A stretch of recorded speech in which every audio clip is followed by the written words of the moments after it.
Sharper Point Commentary, presented by Schwartz Laser Eye Center. This is Joe Biden's third visit to Arizona in the last few months. His first visit was for what was basically the ribbon cutting of the Taiwan semiconductor plant in North Phoenix, likely the largest foreign business investment in U.S. history. Then last month he came to the part of Arizona where I grew up, northern Arizona. Grand Canyon, one of the Earth's 9 wonders of the world. Yeah, he meant 7. His third, or is it his 9th, visit is today. So, President Joe, why all the Arizona love and why all of this love packed into the last 10 months?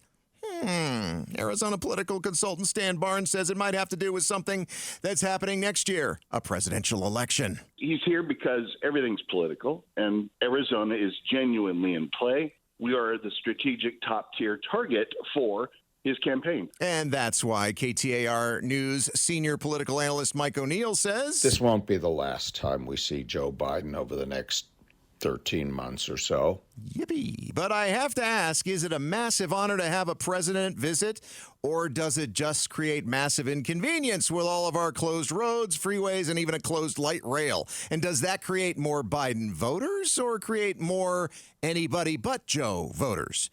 The bigger question regarding this Arizona presidential visit is whether or not Biden will be border bound. I'm thinking not at this late a date, but despite pleas from plenty of Republicans and even calls within his own party to do something about the border, which saw its largest monthly total for migrant encounters and the worst numbers anywhere of the worst monthly numbers of any time in our history happened here in Arizona. The president is truly in a no-win situation here. But even though Mike O'Neill says he doesn't think President Biden needs to go to the border and won't this time, he thinks he will at some point. My guess is that he eventually succumbs to the political pressures and goes to the border. But that point in time might happen at a different point on the border than where Mexico intersects Arizona.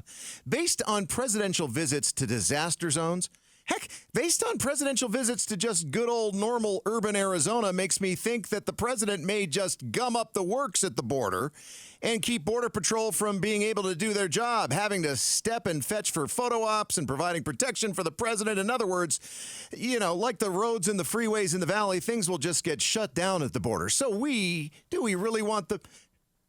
Wait a second. That's what we want at the border, right? Things shut down. But that's not what Biden has ever seemed to want. So he's not going to the border.